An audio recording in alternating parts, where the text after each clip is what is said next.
नमस्कार। आज हम आपको पुत्रदा एकादशी की कथा सुनाने जा रहे हैं। पुत्रदा एकादशी का व्रत हर वर्ष पौष के महीने में किया जाता है। इसे कई स्थानों पर वैकुंठ एकादशी भी कहते हैं। यह व्रत संतान प्राप्ति के लिए किया जाता है। जो भी स्त्री इसे श्रद्धा भाव से करती है, संतान का सुख प्राप्त होता है। धर्मराज युधिष्ठिर ने पूछा, हे कृष्ण, आपने मुझे सफला एकादशी के बारे में तो बहुत अच्छे से समझाया, अब मुझे पुत्रदा एकादशी के बारे में समझाएं, जो कि पौष महीने में पुत्रदा एकादशी आती है, उसके बारे में समझाइए। उस दिन कौन से देवता का पूजन किया जाता है और उसकी विधि क्या है? इस पर श्री कृष्ण बोले, हे राजन, पौष शुक्ल पक्ष की एकादशी को पुत्रदा एकादशी कहते हैं। इस व्रत में नारायण भगवान की पूजा की जाती है। इस संसार में पुत्रदा एकादशी जैसा कोई व्रत नहीं है। इसके पुण्य से मनुष्य तपस्वी, विद्वान और लक्ष्मीवान होता है। इसकी मैं तुम्हें एक कथा सुनाता हूँ। भद्रावती नगरी में सुकेतुमान नाम का एक राजा था। वह निसंतान था। उसकी स्त्री का नाम शैव्या था।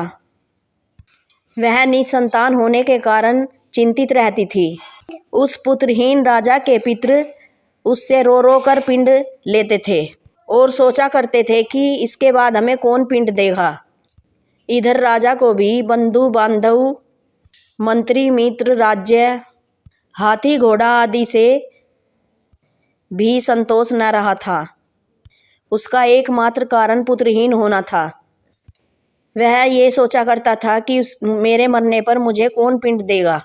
बिना पुत्र के पितरों और देवताओं से पूरी नहीं हो सकते। जिस घर में पुत्र न हो वहाँ सदैव अंधेरा ही रहता है। इसलिए मुझे पुत्र की उत्पत्ति के लिए कोई उपाय करना चाहिए। जिन मनुष्यों ने अपने पुत्र का सुख देखा है वह धन्य हैं। उनको इस लोक में यश और परलोक में सद्गति प्राप्त होती है, अर्थात उनके दोनों लोक ही संवर जाते हैं। पूर्व जन्म के कर्मों के अनुसार ही इस जन्म में पुत्र और आदि धन प्राप्त होते हैं।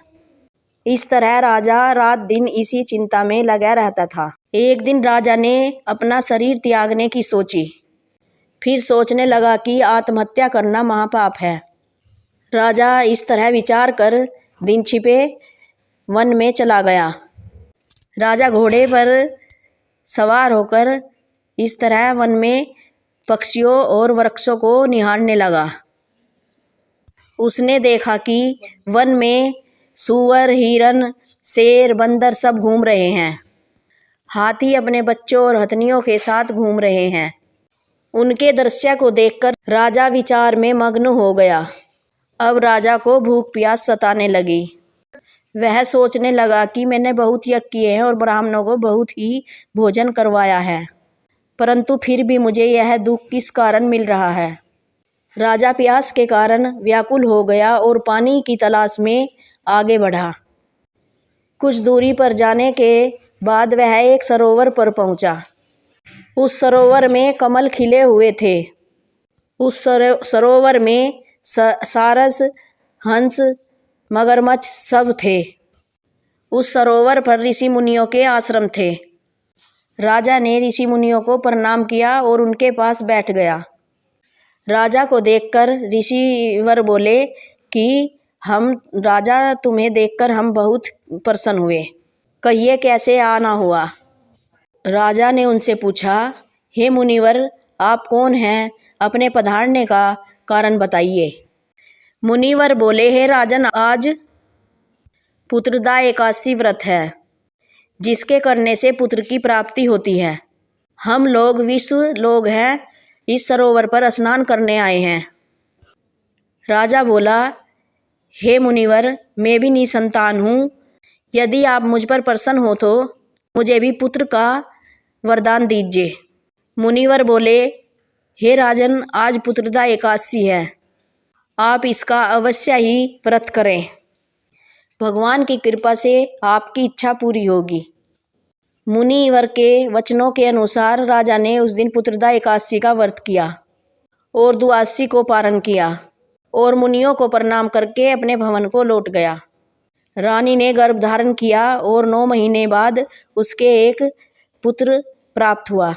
वह युवराज अंत में अंतत वीर, धनवान, यशस्वी और प्रजापालक हुआ। श्री कृष्ण भगवान बोले, हे राजन, पुत्र की प्राप्ति के लिए पुत्रदा एकादशी का व्रत करना उचित है।